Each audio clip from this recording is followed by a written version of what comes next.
King of England wants to win. The King of Prussia does not want to lose, because if he doesn't lose, he will have won everything. The echoes of the Battle of Burkersdorf reverberated across the Austrians' broken spirits. Their once great coalition was now splintering, leaving them to face their enemies alone. As Great Britain and France began negotiations for peace, a prelude to the end of hostilities, Russia's new Tsarina, Catherine, was unwilling to launch another attack against Frederick. The coffers of her nation lay empty, bereft of funds to finance another war. The once mighty Austria was on the brink of standing alone. Though the Prussian situation in Silesia seemed somewhat hopeful, the front in Saxony was still dangerously unpredictable. With this in mind, King Frederick called upon his enterprising brother, Prince Henry, to defend the region with an army of 30,000 troops. At the onset of the 1762 campaign, an Austrian corps, led by the renowned General Macquarie, occupied an entrenched camp near Freiberg, but on May 12th, Prince Henry and his troops launched a surprise attack on the chain of posts screening the Austrians' positions, emerging victorious. The Austrians were forced to abandon their entrenched camp, and on May 14th, the Prussians claimed their place in the very same Austrian camp near Freiberg. Then, Serbelloni was replaced as commander-in-chief of the Austrian forces in Saxony. General Hadik took up the mantle on September 7th. He soon hatched a daring plan to drive the Prussian troops out of the region, threatening their precious bakery in Freiberg. On September 27th, the Austrian and Imperial Corps launched a series of complex maneuvers aimed at dislodging Prince Henry from his entrenched positions at Freiberg. Despite all his efforts, Prince Henry found himself powerless in the face of the overpowering forces arrayed against him. If you're interested in the likes of Frederick the Great and the 7 Years' War, then you won't want to miss out on Supremacy 1914, the free online PvP strategy game.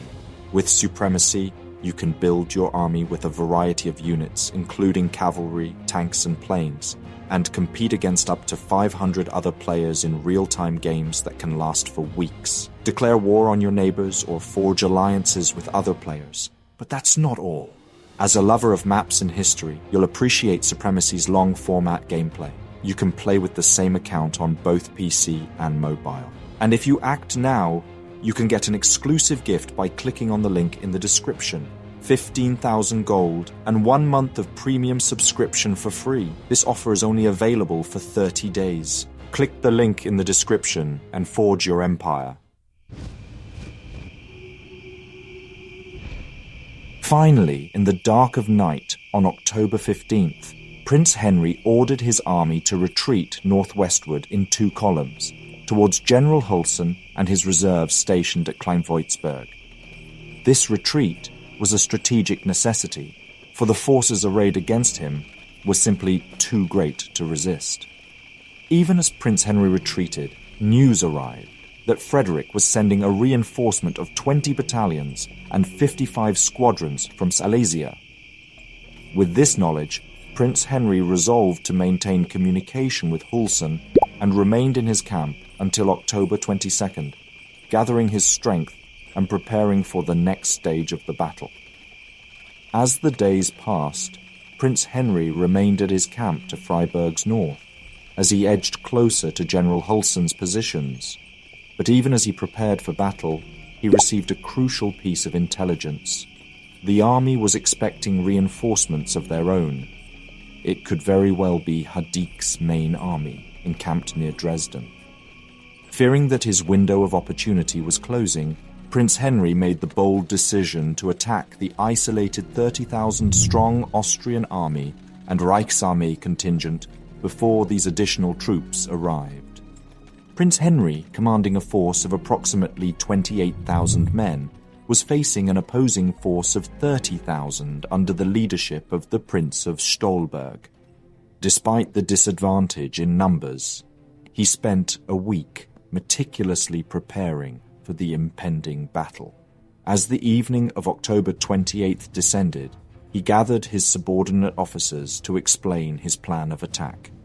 The Prussian reconnaissances had revealed that the Austro-Imperial left was vulnerable, lacking any solid position to anchor their defences.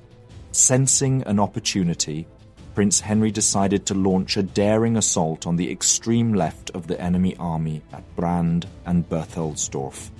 At the same time, another part of his army would engage the Austro-Imperial forces head-on, fixing them in place and preventing them from reinforcing their left flank.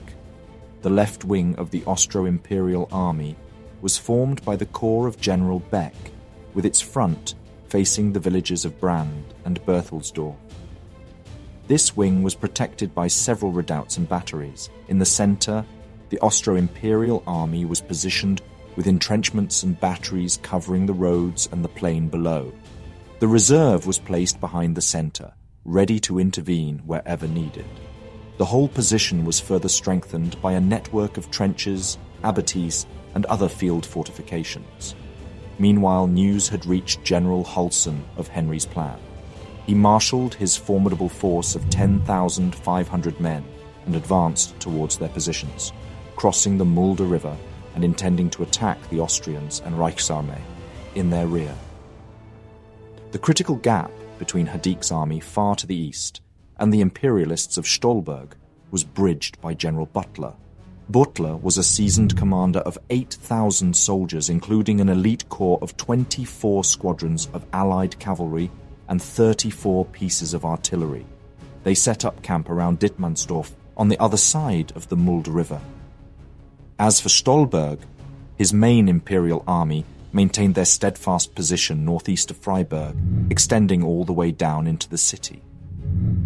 There can be little doubt that Stolberg felt an overwhelming sense of caution, realizing that the positions held by his men could likely only withstand a frontal assault. The Prussians divided their forces into 4 separate bodies. The renowned Seydlitz led the largest column, numbering over 9,000 soldiers. He was charged with sweeping around the Spittelwald to strike at Stolberg, who was holed up in the heart of Freiberg. This daring maneuver would see Seydlitz launch a direct assault against the enemy's left flank. A battalion under General Kleist supported him.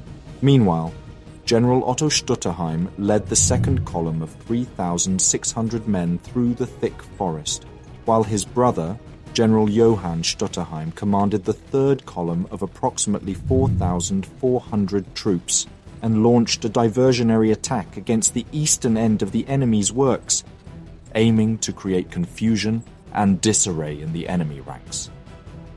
The reserves, consisting of the 4K'd infantry, remained behind Schirmer. Otto Stutterheim's men were the first to engage in combat. They charged forward, relentlessly pushing against the enemy vanguard in a crowded space in front of Klein-Woltersdorf. The Prussian artillery was quickly set up and positioned once this patch of ground was seized from the enemy, allowing for a devastating barrage to be launched against the opposition. Meanwhile, Johann Stutterheim's column marched forward to strike at the Spittelwald and the Imperialist positions in and around Freiberg. However, upon reaching the woods, Johann Stutterheim's troops were met with unexpected resistance from a fierce enemy contingent led by Lieutenant General Anton Friedrich Roth, including the formidable Baden-Baden infantry. Despite the initial resistance, the Prussians persisted in their attack. Stutterheim called for reinforcements and his men continued to fight against the enemy, relentlessly pushing them back from their fortified positions. The enemy sought refuge behind the lines of abattis, but the Prussian advance was unrelenting. The situation became even more dire when other units, along with Prince Stolberg himself, arrived to reinforce the ranks. Sword in hand, Prince Stolberg valiantly fought against the Prussian onslaught, determined to prevent them from making any further gains. After a grueling and hard-fought battle, the Prussian advance was finally halted, and they were ultimately forced to withdraw from their forward position. The Prussian strategy was a calculated and complex one, with the attacks of the Stutterheim brothers all serving as mere diversions to keep the enemy occupied. Meanwhile, the main attack force under Seydlitz and Kleist, accompanied by Prince Henry himself, was stealthily proceeding with its mission. Seydlitz's column moved in a wide arc to engage the enemy in the area directly opposite to where they arrived. Seydlitz's men marched towards Kleinschirmer.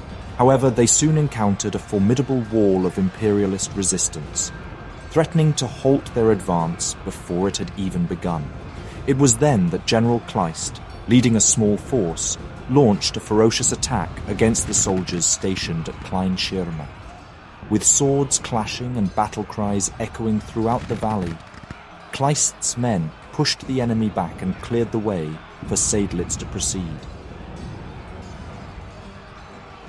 From a vantage point of the woods, Major Seeger caught sight of the Prussian main attack force moving towards the hamlets of St. Michael's and Linde. Without a moment's hesitation, Seeger rallied the troops he could gather and took up position at the edge of the woods, ready to face the approaching enemy. As Seydlitz's forces moved forward, they came upon a vast expanse of open country near Brand, where they faced off against General Meyer's imposing army. The Prussians refused to be intimidated and devised a daring plan to outmaneuver their opponents. They sent a small yet intrepid detachment to contain Meyer's forces, while the rest of the main attack force bypassed them and launched a full-scale assault on the enemy's stronghold. As the Prussian column marched forward, they were met with fierce resistance from Seeger and his men. The clash was intense, with Imperialist cavalry charging headlong into the Prussian cavalry escort. Despite being vastly outnumbered, Seeger and his compatriots held their ground, determined to halt the enemy advance. For a brief moment, it seemed as though Seeger might succeed in derailing the entire Prussian plan of action. The tide of battle was turning as Major General Vetti appeared with 2 hussar units, the 34th Hussars of Dessewiffe and those of Baranier. Without delay, they charged forward in a counterattack, aimed at pushing back the Prussian forces surging forth from the confines of the Spittelwald. The Prussians, taken aback by this sudden onslaught, were forced to halt their advance. In a matter of moments, they were driven off the Galgenberg by the ferocity of Vetti's men. It seemed as though Prince Henry was about to suffer a crushing defeat, but the fighting soon stabilized, at least for the moment, in that area. In the meantime, to the south, the battle around St. Michaelis and Brand had swung in favor of the Prussians in a resolute manner. Kleist and Seydlitz had spearheaded the assault, surging right towards the town of Freiberg. Stolberg could have defended Freiberg with a tenacious resistance by obliterating part of the town, which would have made it extremely difficult for the Prussians to penetrate. However, instead of taking that uncompromising stance, he executed a fighting withdrawal from Freiberg. Stolberg's quick thinking spared the town from suffering any significant damage during the battle.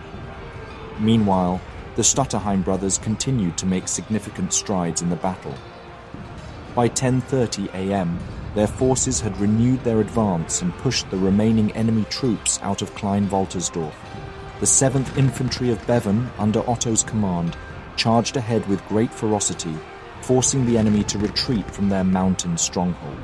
The Prussians managed to capture 5 cannon and a flag, surrounding the enemy from the south in the process. Schmettau's 4th Cavalry was equally relentless, charging through 2 regiments at the Spittelwald, capturing 10 guns and 8 flags with impressive might. At around the same time, Johann Stutterheim charged forward with his task force towards Freiberg, adding more momentum to the already favorable situation for the Prussians. By 11 o'clock in the morning, the tide of the battle had irrefutably turned to the advantage of the Prussian forces. Even the 33rd Infantry of Esterhazy, sent by Butler to support Stolberg, could not stem the onslaught of the Prussian forces closing in from the west and the south. With the enemy forces rapidly approaching and the outlook increasingly bleak, Stolberg began contemplating retreat towards Frauenstein. Shortly before 1 p.m., he initiated his retreat, which was aided by the cannons, to inflict as much damage as possible on the enemy while providing cover for the Imperialist forces as they withdrew. Though the Prussian commanders did not pursue, the retreat was a critical moment in the Battle of Freiberg. The situation around Freiberg was dire, with no support troops to come to the Austrians' aid. The Prussian forces advanced. Meanwhile, General Hulsen led his forces to the Mulde, trying to reach the rear of Stolberg's forces.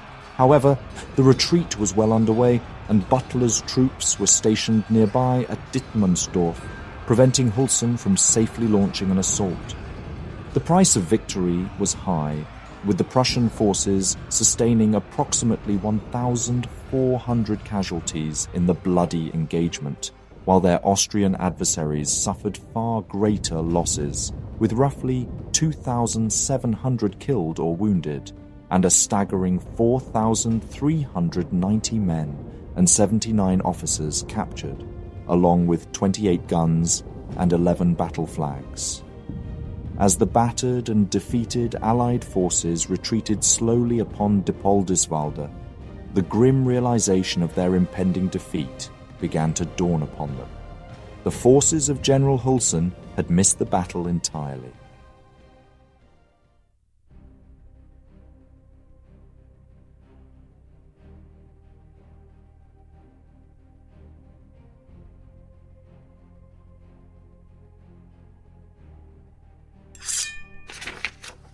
The resounding victory at Freiberg, located southwest of Dresden, proved to be the final blow to the already fragile Austrian position.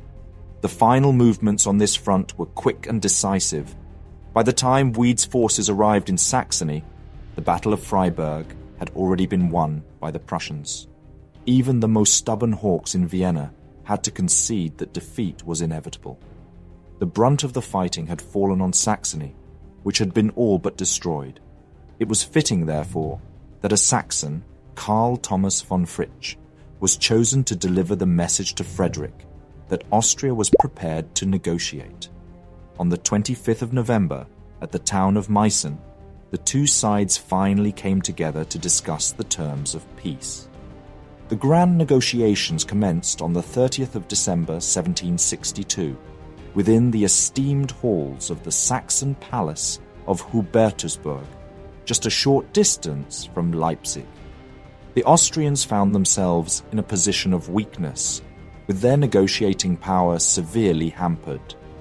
Prior to receiving the news of the Prussian triumph at Freiberg, Daun had already forewarned Maria Theresa of the dire predicament they faced, stating, "If there is no hope of peace, then I cannot see how your majesty can continue the war, as the current situation is such that it is to be feared that the army cannot be kept in one piece throughout the winter." The absence of crucial supplies meant that the soldiers were scattered far and wide. The once mighty officer corps was now reduced to a state of total demoralization. In 1760, Kaunitz had warned against a peace that left all of Silesia in Prussian hands, and yet despite his fervent hopes, that was exactly what he received. Not even the fortress of Glatz, which had been held by Austria since July of 1760, could be maintained, but the delay in signing the treaty on the 15th of February 1763 was not due to Austrian stubbornness, but rather to Frederick's shrewd tactics. He cunningly prolonged the negotiations in order to extract every last ounce of Saxon resources, be it men, money, or supplies, and even women were not spared, as large numbers were carried off to Prussia in order to aid in the repopulation of the war-torn regions. The Peace of Hubertusburg consisted of 21 articles, but one in particular stood out as the most significant. Article 12 confirmed the treaties of Breslau, Berlin and Dresden from 1742 and 1745, which marked the conclusion of the first two Silesian Wars. Essentially, peace had been achieved by returning to the way things were before the war. While it may have seemed like 6.5 years of fighting had been for nothing, the more insightful among the contemporaries understood the importance of the outcome. Among them was Count Johann Hartwig Ernst von Bernstorff, the Danish chief minister, who had kept his country out of the war, stating all Frederick had to do was not to lose in order to win everything. Had Count Johann Hartwig Ernst von Bernstorff's analysis reached Frederick's ears, he may have found himself nodding in agreement. He understood the immense stakes of the conflict and how perilously close his gambit had come to total failure. His mind was not set on aggression. He confided in Prince Henry that his next course of action would be to pay off his state's debts, and after that, I shall be able to die if I feel like it. Though Frederick believed that Maria Theresa and Kaunitz had grown weary of war and desired amicable relations, he remained ever vigilant, never forgetting the fable of the cat and the mice. Truly, the 7 Years' War had been a struggle of existential proportions, centered upon the quest for great power status. As Leopold von Ranke, the renowned German historian and progenitor of modern source-based history, said, "If one were to define a great power as one that can maintain itself against all comers, even when they are united, then Frederick had elevated Prussia to that lofty position. For the first time since the era of the Saxon emperors and Henry the Lion, a self-sufficient power emerged in northern Germany, requiring no alliance, relying solely on its own strength.